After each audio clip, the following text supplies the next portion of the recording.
Hello everyone, welcome back. और आज जो मैं फ़िक्शन नावल आपके साथ शेयर करने वाली हूँ, ये एक बहुत ही फेमस नावल है। और इस नावल को इसके फ़िक्शन के लिए 1988 में पुलिट्ज़र प्राइज़ भी मिल चुका है। और इसका टाइटल है the Beloved, written by Toni Morrison. इस नावल को सितंबर 1987 में पब्लिश किया गया था और इसका सेटअप अमेरिकन सिविल वॉर के टाइम का दिखाया गया है। अमेरिकन सिविल वॉर 4 सालों तक चला था between the United states and 11 southern states. ये कहानी एक फैमिली के बारे में है जो स्लेव्स का काम करते थे, गुलाम का काम करते थे। और इसकी जो प्रोटैगनिस्ट है वो एक विमेन है। प्री सिविल वॉर डेज़ में कैसे वो स्लेव का काम करती थी केंटकी में, और वहाँ से एस्केप करके वो अपने घर आई सिनसिनाटी ओहायो में। और लोकेशन इनके घर का इस नावल में है 124 ब्लू स्टोन रोड। ओके, सो पहले मैं आप लोगों के साथ कैरेक्टर्स डिस्कस कर लेती हूँ कि आप लोग वन बाय वन इनको इसको राइट डाउन कर लो। उसके बाद मैं नॉवल स्टार्ट करूँगी। तो जिस विमेन के बारे में मैं बात कर रही थी इंट्रोडक्शन में, जो कि इस नॉवल की मेन प्रोटैगनिस्ट है, उनका नाम है सेठी। सेठी के 4 बच्चे होते हैं, जिसमें से जो सबसे यंगेस्ट होती है जो लड़की, उसका नाम है डेनवर। डेनवर फोर्थ चाइल्ड है सेठी की, और वो एक बेटी है। और उसके बाद सेठी के 2 लड़के भी हैं, हॉवर्ड एंड बगलर। ये दोनों सबसे बड़े बेटे हैं। हैले जो है वो सेठी के हस्बैंड का नाम है। बेबी सक्स हैले के मदर है, मतलब सेठी की मदर इन लॉ। बिलव जो है, जिसके नाम पे ये टाइटल है इस नावल का, बिलव्ड सबसे ज़्यादा मिस्टीरियस कैरेक्टर है इस नावल में। उसकी आइडेंटिटी पूरी तरह मिस्टीरियस है। कोई बोलता है कि वो एक ऑर्डिनरी वुमेन है जिसको बहुत सालों तक कैप्टिविटी में रखा गया था। बट आज तक इस नावल में यही माना गया है कि बिलव्ड का जो कैरेक्टर है वो एक आत्मा है, एक स्पिरिट है सेठी थर्ड बेटी का। क्योंकि मैंने यहाँ पे आपको 3 बच्चों के ही नाम बताए, 2 बड़े बेटे और जो चौथी बच्ची है सबसे छोटी डेनवर। बट बिलव्ड को आत्मा बताया गया है सेठी के थर्ड चाइल्ड का, जिसको सेठी ने अपने हाथों से ही उसका मर्डर किया था। वो भी एक लड़की थी, और सेठी ने उसके टॉम्बस्टोन पे लिखवाया था डियरली बिलव्ड। तो आज तक यही माना गया है कि जो ये बिलव्ड है वो सेठी के बच्ची की आत्मा है। पॉल डी जो है वो सेठी के साथ स्वीट होम प्लांटेशन में एज अ स्लेव काम किया करते थे। और वो ये उनको इतना ज़्यादा फिज़िकली और इमोशनली टॉर्चर किया गया था कि प्रेजेंट टाइम में वो ये मानते हैं, और वो ये सोचते हैं कि उनके जितनी भी फीलिंग्स हैं उन्होंने कहीं ना कहीं अपने हार्ट के रस्टेड टोबैको टिन में फेंक दिया है। और प्रेजेंट टाइम में आगे हम नावल में पढ़ेंगे कि पॉल डी चाहते हैं कि वो सेठी के साथ अपना फ्यूचर एक साथ देखे और बनाए और अच्छे से रहे खुशी खुशी। नेक्स्ट कैरेक्टर है हमारा स्कूल टीचर। मिस्टर और मिसेस गार्नर के प्लांटेशन का नाम था स्वीट होम, जहां मजदूरों से काम करवाया जाता स्लेव्स का। तो मिस्टर और मिसेस गार्नर के डेथ के बाद जितना भी चार्ज था स्वीट होम प्लांटेशन का वो स्कूल टीचर के पास चला गया। और वो बहुत ही ज़्यादा रेसिस्ट और सैडिस्टिक थे। बहुत ज़्यादा टॉर्चर करते थे वो अब स्लेव्स पे। एला जो है वो बहुत ही अच्छी एक लड़की है, जो कि सेठी जहाँ रहती है वहीं पे उसी के कम्युनिटी के आसपास ही रहती है। और एला का जो बचपन बीता था, उसके अपने फादर और ब्रदर ने उसको मोलेस्ट किया था बचपन से। तो कहीं ना कहीं अब वो बड़ी हो चुकी थी, तो वो यही सोच के चलती थी कि प्रेजेंट में जीने के लिए पास्ट को कहीं ना कहीं बरी कर देना पड़ता है, पास्ट को साथ लेके नहीं चलना चाहिए। पर जब एला को ये पता चला कि सेठी के घर में उसकी बेटी की आत्मा घूम रही है और उसको टॉर्चर कर रही है, और कहीं ना कहीं उसका पास्ट उसके फिर से प्रेजेंट में आ गया है, तो एला ये डिसाइड करती है कि उनके आसपास की जितनी भी औरतें हैं उनके साथ मिलके वो सेठी के घर जाके एक्सॉर्साइज करेगी बिलव्ड पे, कि उसकी आत्मा वहाँ से चली जाए हमेशा के लिए। एमी डेनवर हमारी नेक्स्ट कैरेक्टर है। वो एक बहुत ही कंपैशनेट और बहुत ही अच्छे नेचर वाली लड़की है, जिसने सेठी की एक टाइम पे हेल्प करा था स्वीट होम प्लांटेशन से भागने में। और भागते भागते सेठी ने वहीं पे अपने फोर्थ, जो उनके सबसे यंगेस्ट चाइल्ड है डेनवर, उनको डिलीवर किया था। तब एमी डेनवर ने ही बच्चे को डिलीवर करने में सेठी की हेल्प की थी। इसीलिए सेठी ने एज अ ग्रैटिट्यूड अपने बेटी का नाम एमी डेनवर के नाम पे रखा। पॉल ए, पॉल एफ और Sixo. Paul A and Paul F जो है वो पॉल डी के भाई है, और सिक्सो हेले और सेठी ये एक टाइम पे साथ ही में स्वीट होम प्लांटेशन में एक साथ एज अ स्लेव काम करते थे।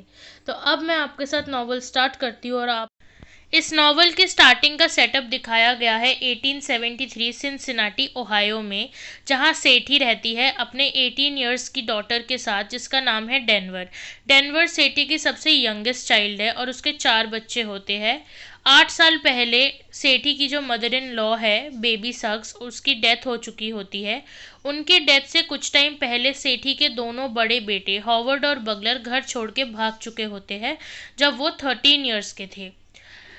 वो इसीलिए भाग गए होते हैं अपने घर से क्योंकि सेठी के घर में एक स्पिरिट रह रही होती है जिसका नाम होता है बिलफ्ड। और बिलफ्ड की जो स्पिरिट है वो हॉवर्ड और बगलर की तरफ बहुत ही ज़्यादा अब्यूजिव है और वो उन पे बहुत टॉर्चर करती थी, इसलिए दोनों बेटे घर से भाग चुके। डेनवर आज तक कहीं नहीं गई क्योंकि उसको वो स्पिरिट बहुत ही ज़्यादा उसको पसंद करती थी और सबको यही लगता था कि ये जो स्पिरिट है ये डेनवर के डेड सिस्टर की है। डेनवर की वो सिस्टर जिसको सेठी ने अपने हाथों से मार डाला था। अब आते हैं नॉवल की स्टार्टिंग में। नॉवल के स्टार्टिंग में दिखाया गया है पॉल डी एक दिन सेठी के घर के बाहर आते हैं। जो पॉल डी है वो 20 इयर्स अगो सेठी के साथ एक ही प्लांटेशन में काम करते थे जिसका नाम था स्वीट होम प्लांटेशन। दोनों वहाँ पे एज अ स्लेव काम किया करते थे।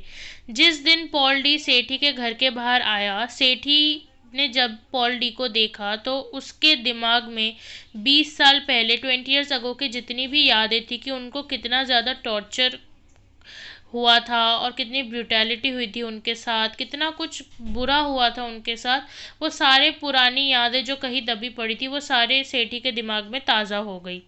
अब यहाँ से हमारा नॉवल 2 हिस्सों में बँट जाएगा। एक तो हम प्रेजेंट की बात करेंगे जो है सिनसिनाटी ओहायो में जहाँ से ये स्टार्टिंग हुई, और एक है 20 इयर्स अगो के मेजर फ्लैशबैक्स। फ्लैशबैक्स में हमें पता चलेगा कि 20 इयर्स अगो 20 साल पहले कितना कुछ हुआ था जिसका कहीं ना कहीं असर आज के प्रेजेंट में भी है। और इसी फ्लैशबैक के थ्रू हम सेठी के लाइफ के बारे में जानने लगते हैं। सेठी साउथ अफ्रीका में पैदा हुई थी और वो एक अफ्रीकन मदर की बेटी थी। जब वो 13 साल की थी, when she was 13 years old, Sethi की मदर ने उसको मिस्टर एंड मिसेस गार्नर के हाथों बेच दिया। मिस्टर एंड मिसेस गार्नर का अपना प्लांटेशन था जिसका नाम था sweet home plantation. Sweet home plantation में वो स्लेव्स के थ्रू काम करवाते थे, उनसे मजदूरी करवाते थे, इसीलिए उन्होंने सेठी को उसके मदर से ख़रीद लिया। इसलिए सेठी को अपने मॉम के बारे में कुछ भी नहीं पता।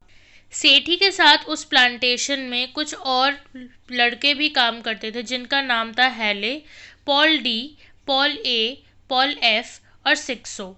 ये सारे के सारे सेठी के पीछे कहीं ना कहीं अट्रैक्टेड थे और बहुत ज़्यादा लस्ट था उनके अंदर, बट वो सेठी को कभी उन्होंने टच नहीं करा। सेठी ने अल्टीमेटली डिसाइड करा कि वो हेले से शादी करेगी और उसने हेले से शादी करी और उससे उनको 2 बेटे हुए जिनका नाम था हॉवर्ड एंड बगलर। उसके बाद उनकी एक बेटी भी हुई, थर्ड चाइल्ड, जिसका नाम हमें इस नॉवल में बिल्कुल नहीं पता कि उसका नाम क्या था और वो एक मिस्टीरियस आइडेंटिटी है। और जब वो स्वीट होम से निकली तब सेठी अपने 4th चाइल्ड को लेके प्रेग्नेंट थी। अब जितने भी स्लेव्स थे वो स्वीट होम प्लांटेशन को इसीलिए छोड़ना चाहते थे क्योंकि जो मिस्टर गार्डनर थे, जो वहाँ के मेन ओनर थे उस प्लांटेशन के, उनकी डेथ के बाद मिसेस गार्डनर के लिए मुश्किल हो रहा था अकेले उस प्लांटेशन को रन करना। तो मिसेस गार्डनर ने अपने ब्रदर इन लॉ को बोला कि जिसका नाम था स्कूल टीचर, उन्होंने उससे रिक्वेस्ट करा कि वो उसकी हेल्प करे इस फार्म को चलाने में, इस प्लांटेशन को रन करने में। और स्कूल टीचर इतना ज़्यादा रेसिस्ट था, इतना अग्रेसिव और इतना बुरा इंसान था कि जितने भी स्लेव्स वहाँ काम कर रहे थे, स्कूल टीचर ने उनकी ज़िंदगी बहुत ज़्यादा बुरा कर दिया था, उनको चैन से सांस भी नहीं लेने देता था। इसीलिए सब ने मिलकर डिसाइड किया, सारे जितने स्लेव्स थे उन्होंने डिसाइड किया कि सब वहाँ से एक दिन भाग जाएंगे। और स्कूल टीचर को इतनी भनक लग गई कि ये जो स्लेव्स है वो वहाँ से भागने वाले हैं और वो उनको भागने नहीं देना चाहता। जैसे ही एक दिन जितने भी स्लेव्स थे सारे भागने लगे तो स्कूल टीचर निकल गया और उसने रास्ते में ही पॉल डी और सिक्सो को पकड़ लिया भागते हुए। और उसको इतना गुस्सा आया कि उसने सिक्सो का वहीं पे मर्डर कर दिया और पॉल डी को वापस फार्म में लेके आ गया काम करवाने। और उसने सेठी को भी समझाया कि अब वो यहाँ से भागने की उम्मीद छोड़ दे, बट सेठी नहीं मानी। उसने कहा मैं फिर भी यहाँ से भाग जाऊंगी। तो पॉल डी को यही लगा कि वो सेठी को आखिरी बार के लिए देख रहा है, उससे मिल रहा है। सेठी ने क्या किया था कि उसने पहले ही अपने तीनों बच्चों को, अपने दोनों बड़े बेटे और थर्ड बेबी गर्ल को अपने मदर इन लॉ बेबी सक्स के यहाँ भेज चुकी थी। और वो अभी अपने फोर्थ चाइल्ड को लेके प्रेग्नेंट थी और वो चाहती थी कि अब वो भी यहाँ से सेफली भाग।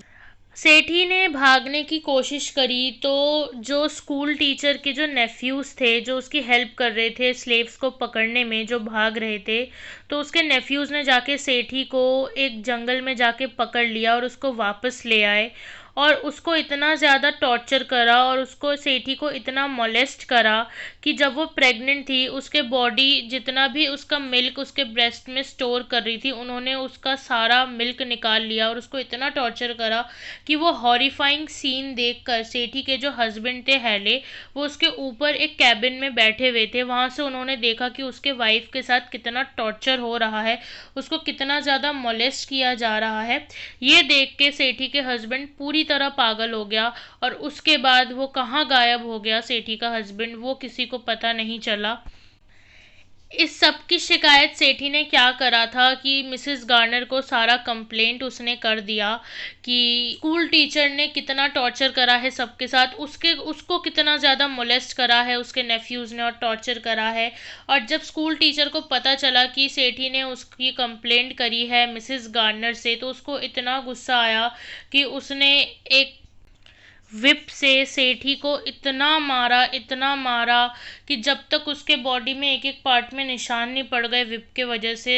स्कूल टीचर सेठी को मारता गया ये जानते हुए भी कि वो प्रेग्नेंट है, पर सेठी ने फिर भी उम्मीद नहीं हारी और मार खाने के बाद भी वो उस हालत में उठी और वहाँ से भाग गई। जैसे ही वो जंगल में भाग रही थी, जंगल के रास्ते वो निकल गई थी उस प्लांटेशन से बाहर, और उसकी पूरी बॉडी सूजी पड़ी थी और वो बहुत ज़्यादा डरी हुई थी मार खाने के बाद। पर जंगल में भागते भागते, क्योंकि वो प्रेग्नेंट भी थी, उसको इतनी थकान हो गई कि वो वहीं पे बेहोश हो गई थकान के वजह से। तब वहाँ पे एंट्री हुई एक और कैरेक्टर की जिसका नाम था एमी डेनवर। जो एमी डेनवर थी उसने जंगल के बीच में सेठी को बेहोश पाया और उसने सेठी की हेल्प करी। एमी बहुत ही कंपैशनेट लड़की थी, तो उसने सेठी की पूरी तरह से हेल्प करी कि वो थोड़ा सही हो जाए। पहले से उसको दवाई वगैरह ट्रीटमेंट वगैरह करा उसका। उसके बाद क्या हुआ कि सेठी की हेल्प करी। जब सेठी को डिलीवर करना था अपने बेबी को, तब एमी ने ही सेठी की हेल्प करी उसके बच्चे को डिलीवर करने में। और उसकी सबसे यंगेस्ट लड़की फिर पैदा हुई। और सेठी इतनी ज़्यादा, मतलब उसके अंदर इतना ज़्यादा ग्रैटिट्यूड था एमी को लेके कि उसने उसकी इतनी हेल्प करी, उसको बचाया, उसके बच्चे को डिलीवर करने में हेल्प किया। तो एज अ ग्रैटिट्यूड सेठी ने अपने यंगेस्ट लड़की का नाम रखा डेनवर। उसके बाद सेठी एक बोट में बैठ के अपने मदर इन लॉ बेबी सक्स के यहाँ पे आ गई अपने बच्चों से मिलने। उसके बाद आ गए वो ओहायो सिंसिनेटी में, जहाँ सेठी अपने बच्चों के साथ और अपने मदर इन लॉ बेबी सक्स के साथ रहने लग गई। वो 28 डेज बोला जाए तो उसके लाइफ के सबसे ज़्यादा बेस्ट दिनों में से थे, क्योंकि इतने ज़्यादा टॉर्चर के बाद उसको जो वो 28 डेज मिले थे अपने बच्चों के साथ बिताने में और अच्छे से हंसी खुशी रहने में, उसके लिए वो बहुत था। पर ठीक 28 डेज बाद स्कूल टीचर को उस सेठी का एड्रेस मिल गया और वो उसके घर पे आ गया। और उसने बोला कि वो सेठी को तो लेकर ही जाएगा, साथ ही साथ उसके चारों बच्चों को भी वो लेके जाएगा और उनसे भी मजदूरी करवाएगा, उनको भी स्लेव्स बना के रखेगा। क्योंकि सेठी बहुत ही स्ट्रॉन्ग वुमेन थी और वो बिल्कुल नहीं चाहती कि उस पर से जितना कुछ बीता है, वो नहीं चाहती थी कि उसके बच्चों को भी वो दिन देखने पड़े। तो उसने डिसाइड किया कि वो सरेंडर करने के जगह वहाँ से भाग जाएगी। जैसे ही सेठी अपने चारों बच्चों को लेके भाग गई तो वो जंगल में जाके उसने सोचा कि कहीं ना कहीं वो पकड़े जाएंगे, ज़्यादा दूर भाग नहीं पाएंगे। तो सेठी ने सोचा कि स्लेव्स बनने से अच्छा है वो अपने चारों बच्चों का मर्डर कर दे। तो उसने अपने चारों बच्चों पर मर्डर अटेम्प्ट करा, बट वो सक्सेसफुल एक ही के लिए हो पाई। उसकी जो थर्ड बेटी थी जिसका नाम हमें नहीं पता, सेठी ने उसका ही सक्सेसफुल मर्डर करा, बाकी सब का मर्डर नहीं हो पाया। और उसका जो मर्डर किया था सेठी ने, क्या किया था कि एक हथियार से सेठी ने अपने थर्ड बेबी गर्ल का मर्डर कर दिया, उसका गला काट के उसका मर्डर कर। बाद में सेठी ने चाहा था कि वो अपने जो थर्ड उसकी जो चाइल्ड है उसके लिए एक टॉमस्टोन बनवाएगी जिस पर वो डियरली बिलव्ड लिखवाएगी। तो उसके वो इतनी ज़्यादा गरीब थी सेठी कि उसके पास इतने पैसे नहीं थे कि वो टॉमस्टोन में डियरली बिलव्ड लिखवा सके। तो जो एनग्रेवर था जो उस टॉमस्टोन को बना था, उसने सेठी के सामने ये डील रखा कि वो एक एक वर्ड के बदले 10 मिनट्स ऑफ सेक्स ऑफर करे। तो सेठी ने यही करा, उसने अपने बच्चे के लिए यही करा कि उसने डियरली बिलव्ड के एक एक वर्ड के बदले 10 मिनट्स ऑफ सेक्स ऑफर किया उस एनग्रेवर को। उसके बाद क्या हुआ कि सेठी और जो उसकी फोर्थ बेटी है डेनवर, उनको जेल हो गया। बट बाद में समहाउ वो रिलीज हो गए जेल। समहाउ रिलीज होके सेठी अपने बच्चे को लेके वापस अपने घर 124 ब्लूस्टोन रोड में आ गई, जहां उसने आके देखा कि उसकी जो मदर इन लॉ है वो बुरी तरह से टूट गई थी ये जानने के बाद कि उनकी एक ग्रैंड डॉटर नहीं रही और उसको मार डाला गया। और उसके बाद जो आसपास के लोग थे उन्होंने उनके घर के बाहर बहुत घेराबंदी कर दी, जिस वजह से उनका घर से निकलना मुश्किल हो गया और वो कहीं ना कहीं अपने घर के अंदर ही नज़रबंद होके रह गए। तो आगे क्या होता है कि इतना तो हमें पता है कि सेठी के जो हस्बैंड थे हेले, वो ऑलरेडी पागल हो चुका था और वो गायब हो चुका था। वो कहाँ गया, क्या हुआ, किसी को कुछ नहीं पता। पॉल ए और एफ का भी कुछ पता नहीं चला। सिक्सो का मर्डर हो चुका था। बचा था पॉल डी। तो पॉल डी को तो स्कूल टीचर ने कैप्चर कर लिया था, पर हुआ क्या था उसके साथ, तो इतना फिर फ्लैशबैक में दिखाया गया कि पॉल डी के साथ बहुत टॉर्चर हुआ था। स्कूल टीचर ने पॉल डी को एक स्लेव ओनर के पास भेज दिया था जो एक चेन गैंग चलाता था। वहाँ पे उसके साथ बहुत ज़्यादा मतलब टॉर्चर हुआ था, क्योंकि उसने एक फिर उसके बाद क्या किया कि पॉल डी ने उस स्लेव ओनर को मारने की कोशिश की थी। और वो इतना ज़्यादा पॉल डी ट्रॉमा में चला गया था कि उसने इतना सोच लिया था कि उसकी जितनी भी यादें हैं, इमोशंस है, फीलिंग्स है, उन सबको वो अपने हार्ट के टिन टोबैको बॉक्स में फेंक देगा कि अब उसके अंदर कोई यादें नहीं होनी चाहिए, कोई फीलिंग्स नहीं, कोई इमोशंस नहीं, क्योंकि इतना टॉर्चर हुआ था उसके ऊपर से कि वो अब कुछ सोचने लायक बचा ही नहीं। फिर एक दिन क्या हुआ कि उसको एक दिन मौका मिला अपने साथ ही साथ दूसरे स्लेव्स को लेके उस चेन गैंग के वहाँ से भाग जाने का, एस्केप करने का। और जितने भी मेंबर्स थे और जितने भी स्लेव्स थे वो लोग वहाँ से भाग निकले और चलते चलते इधर उधर से आते आते कहीं ना कहीं वो एक दिन सेठी के घर के बाहर पहुँच गया। तो ये सब तो हुई फ्लैशबैक की बातें। अब जैसे ही पॉल डी सेठी के घर के बाहर पहुंचता है, यहाँ पर हम आ जाते हैं प्रेजेंट टाइम में कि प्रेजेंट में सेठी के घर में क्या चल रहा है। अभी तक हमने जितनी भी बातें करी वो थी फ्लैशबैक कि 20 साल पहले क्या क्या हुआ था, और अब आते हैं प्रेजेंट में। पॉल डी आके देखता है कि सेठी के घर में एक आत्मा रह रही होती है जिसका नाम है बिलव्ड। तो जैसे ही वो घर के अंदर एंट्री लेता है, पॉल डी बिलव्ड को वहाँ से भगा देता है। ये देख के जो सेठी की बेटी है डेनवर, उसको बहुत गुस्सा आता है, क्योंकि डेनवर बिलव्ड को बहुत पसंद करती है।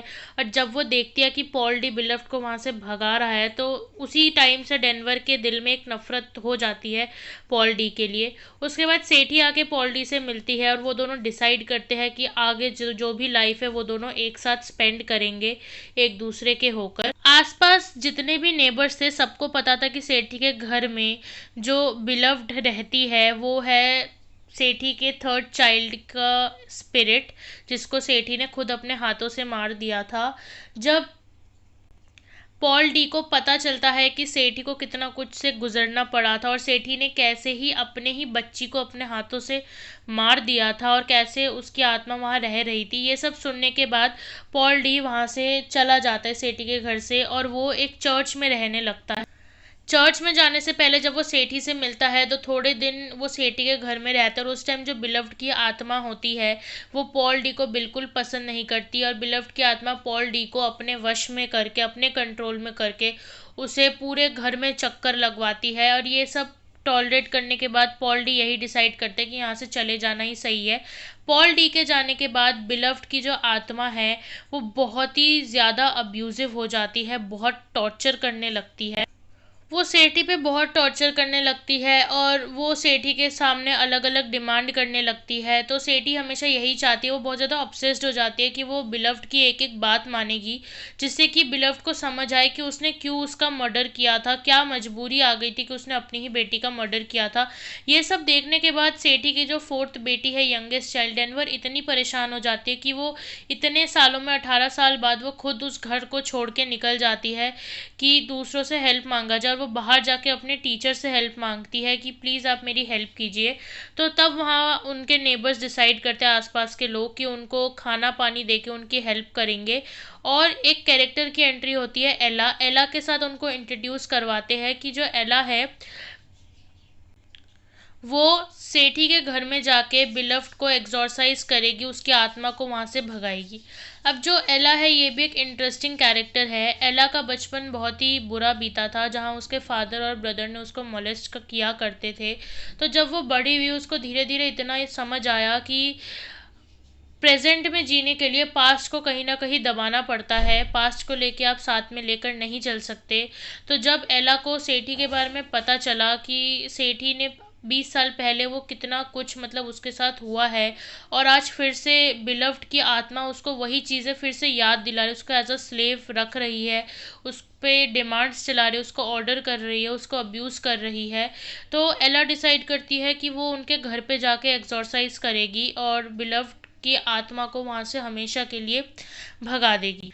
इतने में क्या होता है कि आसपास के लोग, एला और एक आदमी आते हैं, मिस्टर बॉडविन। तो ये लोग गेट पे आकर इतना देखते हैं कि जो सेठी है वो घर के सीढ़ियों पर लेटी पड़ी है, और उसके साथ बिलव्ड की आत्मा भी खड़ी है, एंड वो प्रेग्नेंट है। बिलव्ड की आत्मा इसमें फिर प्रेग्नेंट दिखाई गई है उस मोमेंट में, क्योंकि बिलव्ड की आत्मा ने पॉल डी को सिड्यूस करने की भी कोशिश करी थी।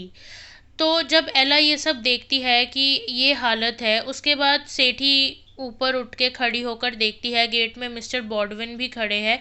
मिस्टर बॉडविन चाहते थे कि वो सेठी को एक अच्छा खासा जॉब प्रोवाइड करे, कि वो अपना लाइफ अच्छे से बिता सके, अपने बच्चे का खर्चा भी उठा सके। बट कहीं ना कहीं मिस्टर बॉडविन को देखकर सेठी को स्कूल टीचर की याद आती है, कि स्कूल टीचर भी उसको काम करवाने के लिए लेकर गया था, और वो मिस्टर बॉडविन को मिस्टेकनली स्कूल टीचर समझती है और एकदम से दौड़ती है मिस्टर बॉडविन को मारने के लिए। इसी मारपीट के बचाने के चक्कर में क्या होता है ये नहीं पता, बट बिलव्ड की जो आत्मा है वो वहाँ से वैनिश हो जाती है, और फिर वो मुड़ के कभी वापस नहीं आती। उस दिन के बाद बिलव्ड की आत्मा कभी भी सेठी के घर में नहीं आई वापस। बिलव्ड की आत्मा को जाने के बाद और जब सब कुछ शांत हो गया तो पॉल डी सेठी के पास वापस आ गया, और सेठी बहुत रो रही थी। उसको उसके मदर इन लॉ की भी याद आ रही थी, प्लस बिलव्ड की भी याद आ रही थी। और वो रो रो के इतना ही बोल रही थी कि she was my best thing, but Paul D ने समझाया कि you are the best thing. और आसपास के जितने भी लोग थे जो 124 के वहाँ एड्रेस के वहीं पे रह रहे थे, सब बिलव्ड की आत्मा को एक बुरे सपने की तरह भूल गए, कि ये एक सपना था, एक बुरा सपना जो कि ख़त्म हो गया। एक पॉइंट है जो इम्पोर्टेंट है कि एंड की तरफ बिलव्ड को प्रेग्नेंट दिखाया गया है। तो वो प्रेग्नेंट कैसे हुई? तो बिलव्ड की जो स्पिरिट है वो एक दिन पॉल डी के पास गई थी, and she wanted to seduce Paul D. वो चाहती थी कि पॉल डी और उसके बीच में कुछ हो, एंड पॉल डी ने साफ साफ मना किया था, क्योंकि उसके अंदर कोई इमोशंस नहीं था, कुछ भी नहीं था। बट बिलव्ड के स्पिरिट में एक स्ट्रेंज पावर था कि उसने पॉल डी को अपने वश में कर लिया, and ultimately they got intimate, जिसके वजह से बिलव्ड प्रेग्नेंट हो गई। आई होप आपको ये नॉवल समझ आ गया हो। अब मैं आपके साथ थीम्स डिस्कस कर लेती हूँ। अब अगर मैं इस नॉवल के थीम्स की बात करूँ तो पहला थीम है मदर फिगर। कि कैसे सेठी का बचपन बुरा गुजरा था कि उसके खुद की माँ ने उसको बेच दिया, तो वो बिल्कुल नहीं चाहती थी कि उसके बच्चों के ऊपर से कभी भी ये सब गुजरे या वो स्लेव्स बने। और उनको वो इतना प्यार करती थी कि अपने भागने से पहले उन्होंने अपने बच्चों को सेफली अपने मदर इन लॉ के पास पहुंचा दिया। एंड कहीं ना कहीं अपने बच्चों को टॉर्चर से बचाने के लिए उसने मर्डर अटेम्प्ट करा था। और क्योंकि एक ही सक्सेसफुल अटेम्प्ट हो पाया, तो वो टॉमस्टोन बनाने के लिए भी उसको एक भारी कीमत चुकानी पड़ी थी। सेकेंड है हॉन्टिंग ऑफ पास्ट। क्योंकि उनका जो पास्ट था वो इतना बुरा गुजरा था, इतना टॉर्चर हुआ था उनके साथ, तो कहीं ना कहीं बिलव्ड की जो स्पिरिट थी वो फिर से वापस आके उनको वही पास्ट याद दिला रहा था अपने डिमांड्स करके। वो अब्यूजिव हो रही थी, टॉर्चर कर रही थी।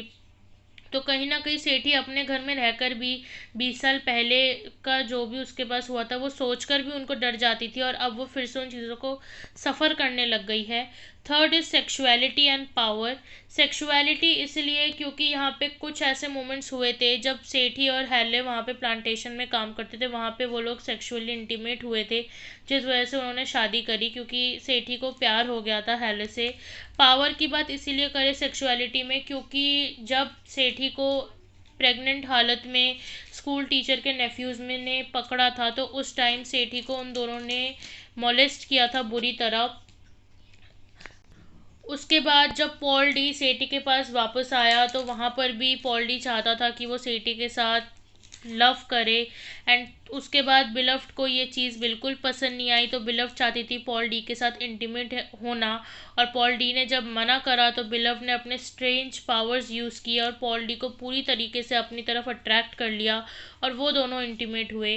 Fourth is D humanising of slaves. जब वो लोग स्वीट होम प्लांटेशन में सारे स्लेव्स काम कर रहे थे, उस टाइम उन लोगों को जानवरों से भी बदतर सलूक हुआ उनके साथ। उनको इंसान नहीं समझा गया, उनको बेल्ट से पीटा जाता था, उनको विप किया जाता था, कोई भी गलती हो तो उनको टॉर्चर किया जाता था। इमोशनली, मेंटली, फिजिकली उनको इतना टॉर्चर किया गया था कि इतने सालों बाद भी, 2 डिकेड्स बाद भी उनको वो चीज़ें इतना डराती थी सोच कर ही, कि इमोशंस ही ख़त्म कर दिए किसी में, और को किसी किसी को इतना डर लगता था। तो ये हमारी थीम्स है। आई होप आपको अच्छे से समझ आ गया हो novel. Please like and comment.